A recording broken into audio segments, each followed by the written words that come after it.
Hey, how's it going, everyone? This is PD Prologue. I've come back to do a Premier League review. I'm going to touch on the teams, about how they've done, who's done not so good. So this is going to be done in no particular order. So let's get cracking on, shall we? Right, I'm going to start with Chelsea, who won the Premier League title. I've got to say a big congratulations to them for winning it.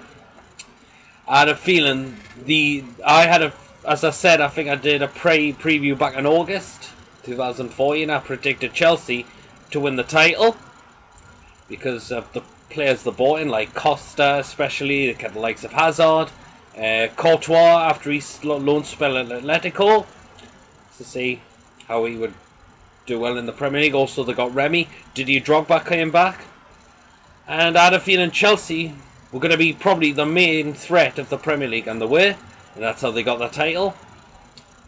But it looks like Drogba will be away next season, so Chelsea will have to find another replacement striker, and hopefully Costa can stay fit, because it has cost him quite a few games because of his injury.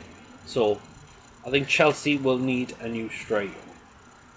Defence has been good for them. I don't know if they need strengthening in defence. I'm not sure yet, because it has worked with like Terry and Cahill, or Terry and Zouma both play together, and it's worked pretty well. The only thing is, right? Is Petr Cech going to be leaving Chelsea? To be honest, when he has been benched, but he has the games he has started, he still looks top quality. I think Petr Cech, like, he has done fantastic for Chelsea. He was been there for over 10 years. Would you believe it? Bloody hell! Well. So, but I've got to say, he's been a great player. Will he be leaving Chelsea in the summer? We'll find out after that. So, okay then. Next team I'm going to touch on is Manchester United, who finished 4th in the Premier League. I've got to say, it's a pretty good achievement after it was a poor season with Davy Moyes in charge of last season. But Louis van Gaal takes over, and 4th place to finish, which is probably okay, pretty good for them. It hasn't been good at all times, but Man U needed to get back in that Champions League spot, especially where they should be playing. And unfortunately, Rooney was quite finding the net, quite a few goals a lot of the time. But the only thing was throwing him into midfield. Rooney is not a midfielder. He needs to be in that up-front scoring position where he'll get you the goals. He did them. I think Robin van Persie has struggled a little bit this season. I think it hasn't definitely not worked for Falcao, and apparently he's going back to Monaco, which is very no surprising, I thought, after that, because it just didn't work for him in the Premier League. It's also been a struggle for Di Maria, which Man United paid about 60 million for him, and it hasn't worked for him either. So that's a bit of a body blow, that, you've got to say, to spend 60 million on a player who was brilliant for Real Madrid, but has struggled to adapt most of the time in the Premier League. But Van Gaal got the best of the likes of Herrera, Blind, I thought, as well. So yeah. And Man U got that 4th spot. I don't know if they're really looking for to challenge the title, but I think Man U are probably going to need another striker since Falcao is probably going. Will Robin van Persie go? As he doesn't look settled at the minute, I'm not too sure. But I think Man United, where they need strength the most, the defence. Defence is pretty weak at times. I've noticed that a couple of times. So if they probably can get top class centre defender at least, hopefully it might make them better. Maybe also what you call a goal creating player, I'm not sure. Were they rumoured with the likes of Gundogan from Borussia Dortmund? I wasn't entirely sure about that. But we'll see how the summer comes. But next season, Man United have to challenge for the Premier League title. They've got to definitely go for it next season, and they're going to have to strengthen a little bit. So the next team I will touch on is Liverpool, who finished 6th in the Premier League, coming from 2nd of season before. To finish in 6th is very probably disappointing in the end. And unfortunately, it's going to be a very sad goodbye to Steven Gerrard, who's off to America. But you've got to say, absolute Liverpool legend. He's been in that for that amount of years he's been there. So, like, he hasn't won the Premier League title with them, but he's won them the likes of the Champions League final in 2005, coming from 3-0 down against AC Milan to come back to 3-3 and win on penalties. But fortunately, Gerrard is going to be a big, and I mean a very big miss for Liverpool Football Club. So Liverpool are really going to have to find a very top replacement for Steven Gerrard, especially. If they don't, well, it's a good thing. Just like they thought Balotelli was the replacement for Suarez, where it was nowhere near it. So, but where has it slightly gone wrong at Liverpool at times? I think defensively had looked worse than what it did before. Some of the talent was wasted, like, well, speaking of the defence first, Lovren, who cost 20 million from Southampton, he was nowhere near that. And most of the time, he was what you call a bang average player. It wasn't great. Lallana didn't get it most of the times, but on Sunday against Stoke, he was most like as a striker along with Coutinho. But Liverpool bought the likes of Lambert. He was one of them. And Barini come back. What happened to those? I thought they were pretty wasted. And what was wrong with using them? I thought a lot of the time. So sometimes it was a bit of a waste for the players that did buy. But oh well. But one of the players I've been really impressed with is Coutinho. His goal against Man City was really good. But it's this now person whose future is in doubt now, which is Raheem Sterling, who Brendan Rodgers apparently benched him against Stoke City. Are you sure you wanted to do that? A player who's been on performance lately, but is it because you don't know where his future's going to be? I'm not entirely sure, but does Raheem Sterling want to leave football for maybe a top club for Champions League football? Well, and apparently he turned down a 100k a week contract. I'm not entirely sure, but do you think Raheem Sterling will leave Liverpool? If he does go, Liverpool are going to have to find another good replacement winger. Or a very good winger replacement. If he goes, I don't know. But Mignolet has looked pretty shaky at times. Well, honestly, for Liverpool to get humped 6-1 at Stoke City, would you believe it? Jesus Christ, man. But that is horrible. On the last game where Gerrard's about to go, you bench Sterling. Where's all the other talent you've got? There was no striker on that pitch. You had two midfielders playing as two strikers. I'm sorry, like, you can't do that. Absolutely cannot do that whatsoever. And the likes of Lambert and Barini have apparently been, I don't know what you call it, benched a lot of the times. And barely made an appearance. So that has been a bit wasted at times, but Liverpool have bagged themselves the Europa League, which is fair enough, but they're really going to have to dig in the summer transfer market in the summer. The next team I will touch on as who beat Liverpool, Stoke City. 9th place finish, I've got to say. That's very good for them to finish there, I would say. I mean, Stoke have been very hard to beat at home, like, especially beating the likes of Liverpool at 6-1, but they've really got some players like Juve, who's been very impressive. Walters is good. Crouch as well. Charlie Adam. I mean, that goal against Chelsea, goal of the season by a mile. It reminds me of Xabi Alonso when he scored that goal against Newcastle back in 2006. So Charlie Adam deserved that goal, I thought. Sorry about my chair, keeps dropping down. But 9th place finish was really good for Stoke City. Can they go a bit further? Challenge for maybe Europa League spot? We'll see what happens next season. So, 9th place Stoke finished. The next team I will touch is Everton, who've been pretty struggling for a lot of the season, considering that to cope with the Europa League a lot of the time.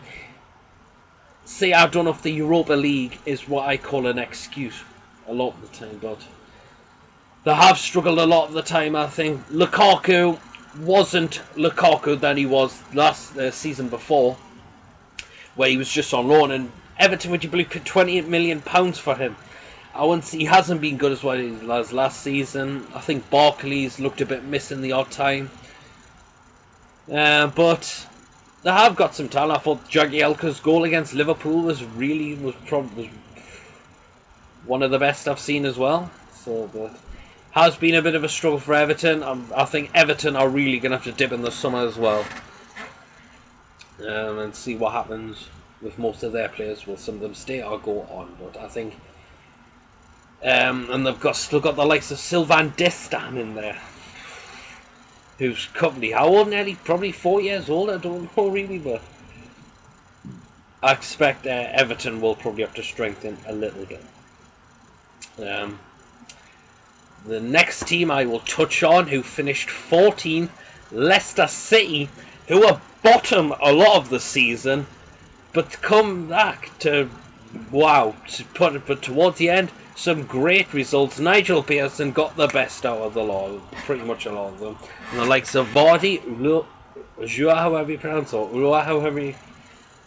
it, they brought that Kramaric, I think, from I forgot where they bought him from, but as seen as Leicester got promoted, Warney probably looking to stay in the Premier League. At 14 is probably a decent spot for them to finish. And I was very impressed with Leicester after humping my team 3-0 in Newcastle. So I've got to say, well done to Leicester. Nigel Pearson got the best out of his team. Well, especially so.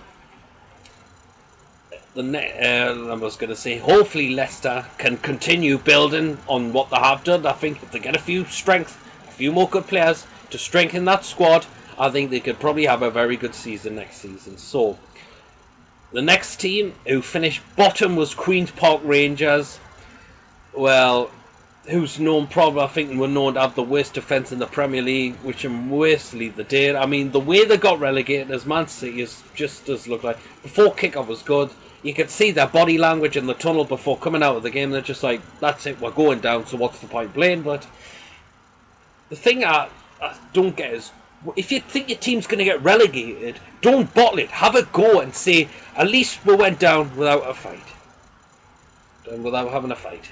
Something like that. But the way QPR let Man City come to them, just to let them hump them 6-0, which they got relegated. But as you can see, QPR just come up. Unfortunately, Harry Redknapp left, and Chris Ramsey was there made to take over, who couldn't do an awful lot about it a lot of the time, I thought.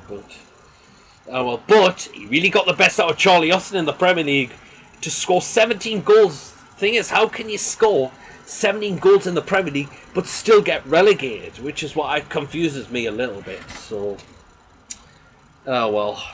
unfortunately, QPR escaped with the thing that they could have been kicked out of the Football League. And unfortunately, there are a few players they've got on loan who are going to be out of contract at that club as well. So, unfortunately, QPR are going to have to settle for life in the Championship once again. Okay, next team to touch on is Crystal Palace. 10th place. Yeah, Pardew left Newcastle to take over his favourite team and where he was from, that area as well. So, and he finishes them top 10, 10th place. Tell you what, I've got to give credit to Pardew, the way he got the best out of those players. He got the likes of the best out of Balassi, Zaha, Murray as well. Those players were really threats at goal a lot of the time. Pardew's revenge to come beat Sunderland 4-1. I'm going to say well done to that, but Pardew got the best out of these players. But the thing is, Pardew's tactics can go off wobbly. Probably it's next season, but can they do that? But Crystal Palace will probably have to strengthen. Probably should strengthen. But your thing is, like, Pardew can get the players he wants because he's not at Newcastle anymore, so he wasn't under control under Mike Ashley. So Pardew next season can get the player who he wants and hopefully get more of the best of them. We'll see about that. But the thing is, as I've said, Pardew's tactics may start to drop. We'll find out next season. So 10th place was good. for Crystal Palace. Since after Neil Warnock left and then Porteous comes over to take charge of them. And as I said, he got the best out of these few players he got. So top 10 was really good for them. The next team I will touch on is Swansea City, who finished 8th. You were thinking, like, right, Gary Monk, I've got to say, he did well to get them into 8th place. Since the time when Wilfred Boney left Swansea to join Man City, but he then got the best out of Bafétimbi Gomes, who started to look like a real goal-scoring striker. Newcastle were after him, but couldn't because of the wage demands. But Swansea definitely got the best out of them, and he got players like Cox. I think he's got the best of the likes of Wayne Routledge, Sigurdsson as well. But I've got to say, well done to Swansea. Can they go further next season? We'll see about that. Okay then. The next team, I will touch Arsenal, who finished 3rd. See, Arsenal was the team who thought 4th spot was good enough for them, but Arsenal should be challenging for the Premier League title, and most of the time they've bottled out of it a lot of the time, but the biggest signing they've got was Alexis Sanchez for 30 million, who got not far from how many goals? I can't remember how many goals he got, but he looked one of the best players. Giroud started, was fantastic. He got right back in Debussy, but fortunately he got injured a lot of the time. But I thought he got quite the best out of Bellerin and Coquelin, those two players. Santi Cazorla was one of the best. Ozil has been struggling a little bit the odd time, I think. But next season, Arsenal should have to strengthen and try and challenge for the Premier League and not bottle out it. I think 4th place is good enough for them. It's not. They need to go for the Premier League title, I think, and not bottle out of it a lot of the time. The team just above them, Man City, well, who were defending the title, but unfortunately have not won anything this season. So, where has it kind of gone wrong for Man City? Well, they have conceded quite a few goals. Some of the players started to dip out of form, like Yaya Toure. I've been a little bit of disappointment with him, one of the players. And the centre-backs and company have been slightly a little bit disappointed in him as well. And Mangala, not the price he's been worth. Di Michelis, has he got better? I don't really know. That's my own opinion about that. But could it also be Pellegrini's time up at Manchester City? I don't know. If it is, they're going to have to really, really look for a top manager if he goes. He's not I wouldn't say he's a great manager. He's not a fantastic manager. He's probably a decent manager, isn't Pellegrini. But as you know, Man City have got quality in like Aguero and all that. And that's what's probably kept Man City top high so far at the moment. So, we'll just have to find out. But, if they need to keep hold of best players, like probably Yaya Toure, who's been linked with Inter Milan, but if Yaya Toure is going to stay, they need to get the best out of him next season, because as I said, I've been a little slight disappointed with him so far.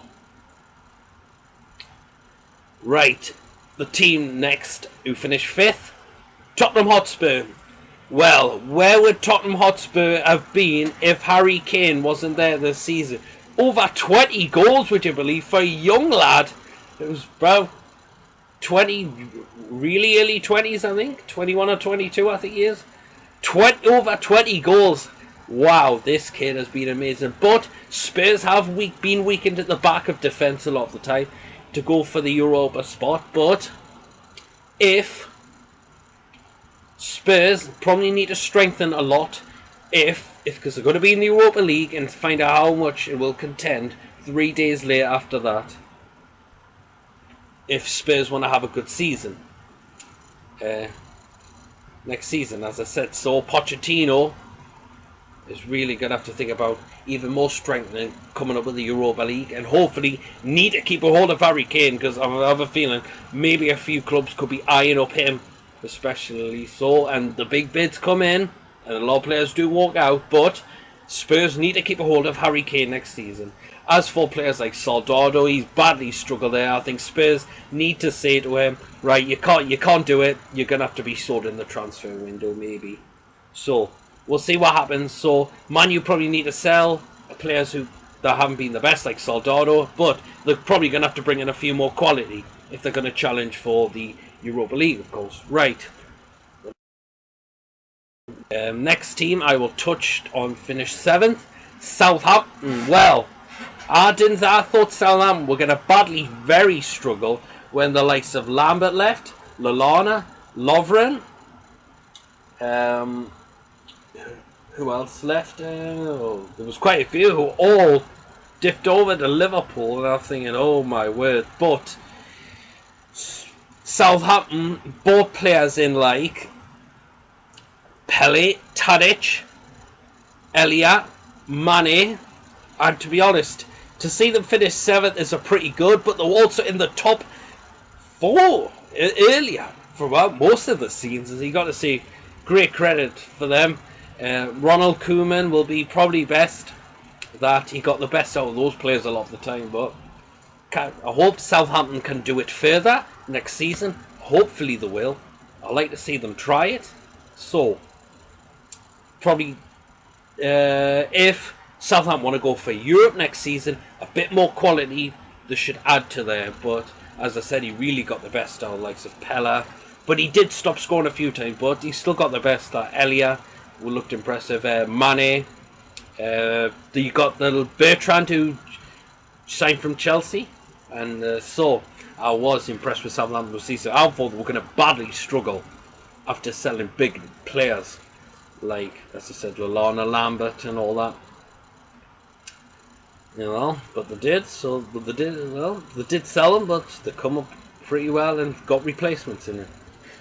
The next team I will touch on, who finished 17th, Aston Villa. Right, it's where it all started to go mostly wrong in the second half of the season. I think Villa were unbeaten a few games at the start of the season, but second half of the season it badly struggled. So, but the question is, this man, will he stay or go? And that is Christian Benteke. Where would Villa have been if he wasn't there this season? Because he's the one who's been banging the average goals for them, but Villa have looked very weakened in defence, and most of the time they have struggled to score goals a lot of the time. So, and they've pretty much been a lot of relegation battles a lot of the time. So, I think if Villa won a decent season, quite a lot of quality is going to need to come in that squad, especially with Tim Sherwood. You've got to give him credit for keeping them up after it was badly going wrong for Paul Lambert. So Tim Sherwood has really got to dip in that transfer market in the summer if they want to have a good season, because he can be a good, I think he is a decent person, a decent manager to get on. So as I said, but where will it go? Will Christian Benteke be there next season? We'll find out next season. So the next team I will touch on, who finished 18th, Hull City, who fortunately had to rely on Newcastle to lose, and they had to beat Man United. But unfortunately, their problem for them to get relegated was how many games? Apparently 17 games I think they went through without scoring a goal. That is what you call relegation material, which can't happen.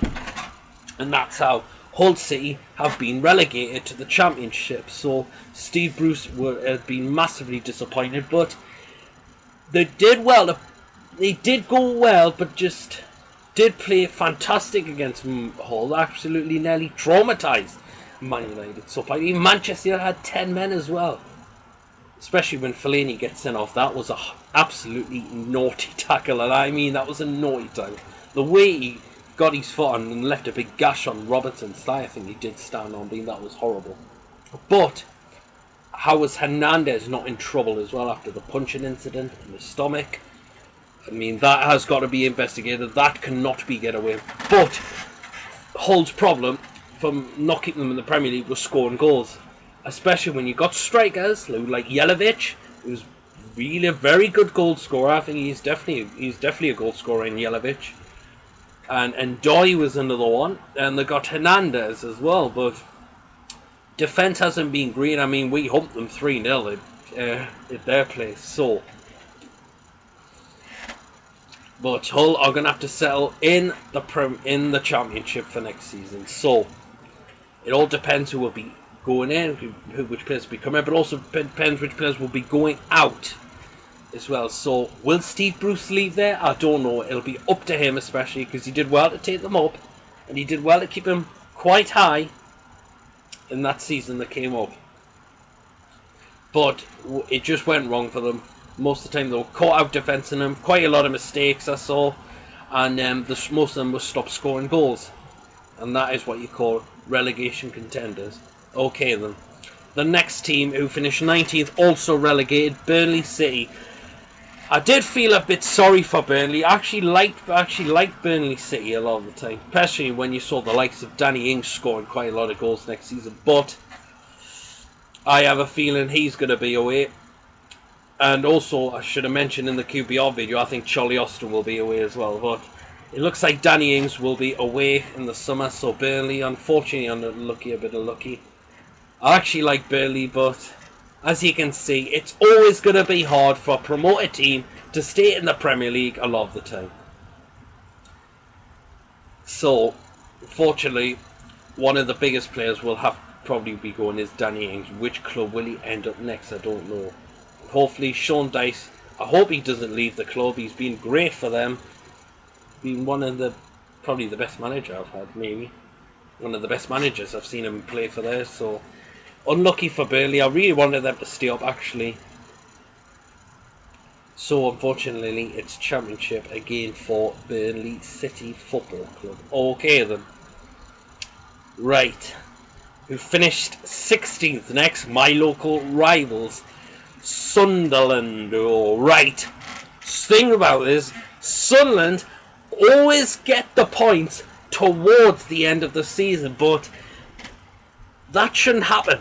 It should try and do it at least before the season as well. I mean, think about it, well. Only disappointment, they beat my team twice. They win the derby twice, again, unfortunately. But I thought Sunderland was going to be relegated, especially when you get results like 8-0 at Southampton, 4-0 at home off Aston Villa, and 4-1 off Crystal Palace. I mean, that team cannot happen. But Sunderland did get to get the likes of Jermaine Defoe in the squad, alright. And he did bag himself quite a few goals. But the main thing is Adam Johnson, who's got a court appearance coming up very shortly indeed. Now, I have a feeling he's going to be found guilty, and he has been charged with it. So, is this goodbye for Adam Johnson at the club? I have a feeling it will be. If he's going to be, well, he's going to be jailed then. If he is going to plead guilty to it. So, I think Sunderland will have to find a new decent winger, because I think he's been one of the best. But if Sunderland want a good season next season, could Dick Advocat stay there? We'll find out. Or does Sunderland need another decent good manager? But Sunderland need to strengthen quite a lot. The defence has been good. O'Shea and Brown I don't think are good enough anymore. I think those need replaced. But I've been impressed with keeper Pantilimon a lot of the time. He's very big, he's very tall for a keeper. Compared to how many shots he could save in there, But I think, as I said, my opinion, I think Sunderland, if they want a good season next season, get rid of all the crap, all the shite they've got, replace it with some good ones who are probably Premier League proven. So, hopefully, Sunderland have a good season next season if they get the right players in. And hopefully, if Adam Johnson is going to be gone, they need a very good replacement for him. So, right, the next team who finished 12th, West Ham, who we beat on the final day of the season, but Sam Allardyce has now come out and said the company contract's not getting renewed. I think it's time for me to move on. Especially, but he did well to get players like Salku, Valencia. He did try to get the best out of Andy Carroll a lot of the time, but unfortunately has been injury prone a lot of the time playing for West Ham. So,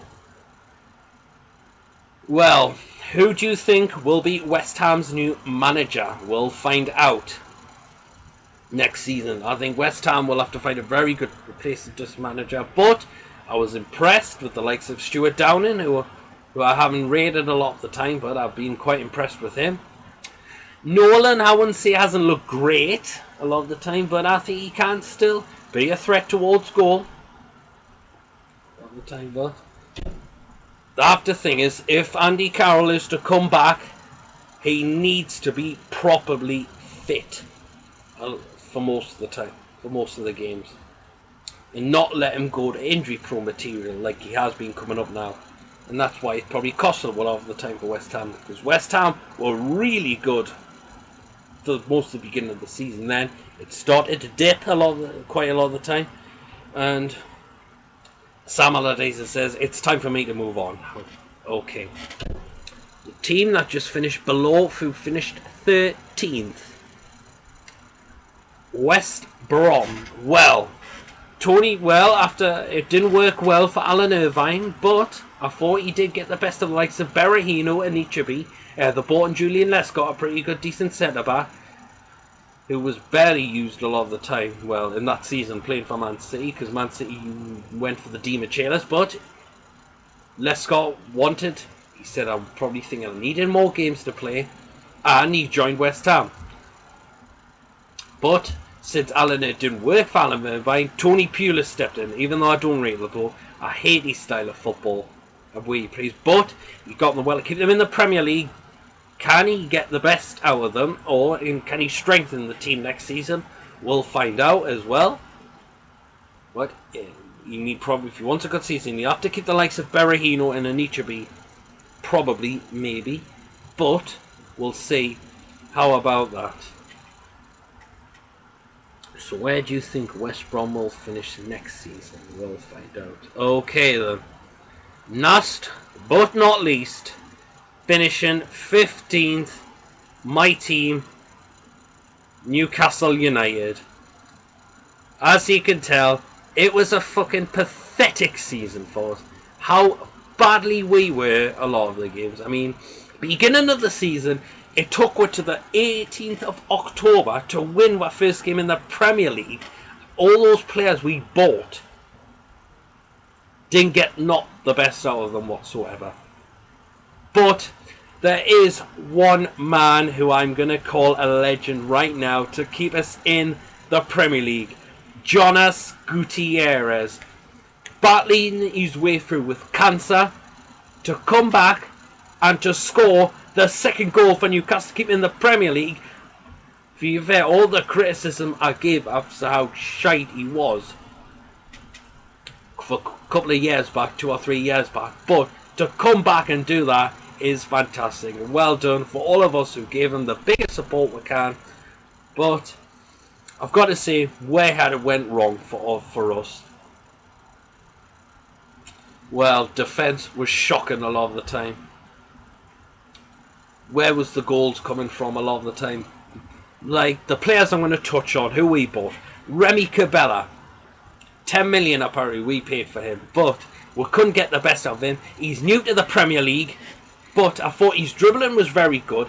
Final ball was shit. CM Dion, where's he been? He's just been injured, or was the one he played about. Come back on the bench against Villa. Played against Crystal Palace. He comes off the bench against Swansea very later on, towards the end. And that's it, we don't see him.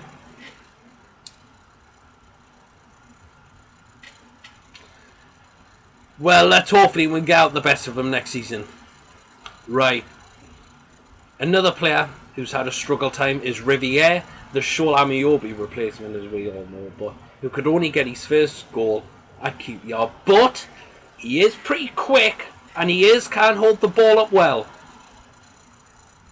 That's what I've been wondering. But the goal question, where the goals come from, because Papi Cisse had been getting the goals for us.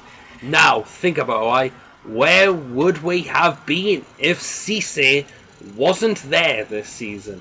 Consider thinking of that. I think we would have been dead and buried at that rate if Papi Cisse wasn't at Newcastle.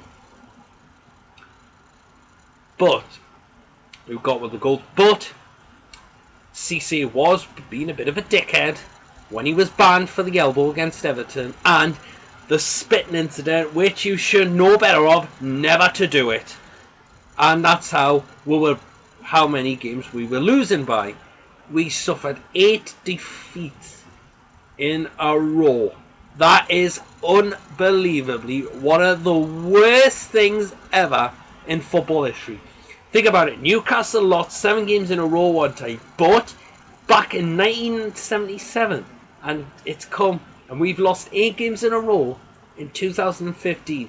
That is shocking. Absolutely fucking terrible. But, right, and Mike Ashley has come out with his first interview, right, as I said in my last video, prove to the fans you can dip in your pocket, get some Premier League proven players who could perform in the Premier League, and Newcastle might have a good season. Or, also, let the club challenge for the cups. Think about if we bring back the FA Cup, or probably the League Cup, us might forgive you for that. And you could probably go down as a legend for that, for letting us do that. So, Premier League proven players, and I want Newcastle a good, probably, cup run next season. Because we know we never do anything in the league, especially, so that's what I want to see. And also, the crap that's in that squad, gone. It needs to go. I don't care if it's out of contract or if they're still in contract, it need to go. They're not good enough for this club, honestly. If a player is not good enough for the club, you should just tell him, that's it, your season's finished, you're not good enough, it's time for you to move on. That's what Newcastle, my club, need to do, is get some Premier League proven players and get rid of the shite that's in that squad. It needs to go. So, that, I believe I've now touched on every team I've done on this video, but I've got to say a big congratulations to Bournemouth, Watford and Norwich to being promoted in the Premier League. I was so gutted I didn't see Middlesbrough come back up, who lost in the playoff final. I would love to see all 3 North East teams competing against each other again in the Premier League, but unfortunately that's not going to happen. But as I said, congratulations to the 3 teams that come off. Right, the question is, which team will finish where this season, and which players do you think will join certain clubs? Let me know what you think. I hope you've enjoyed my video I've done. I think this is one of the longest videos ever I've done, I think. If you want more videos out, subscribe to the PD Proudlock channel. If you want to, like, comment, suggest what I should do, or if you want to, as I said, check Facebook at PD Proudlock, like me page there, and Twitter, PD Proudlock, if you want to follow us on there, and tweet us. As I said, hope you enjoyed this video I've done. Don't know when I'll be back with the next video, and I'll see you all later. Take care of yourselves.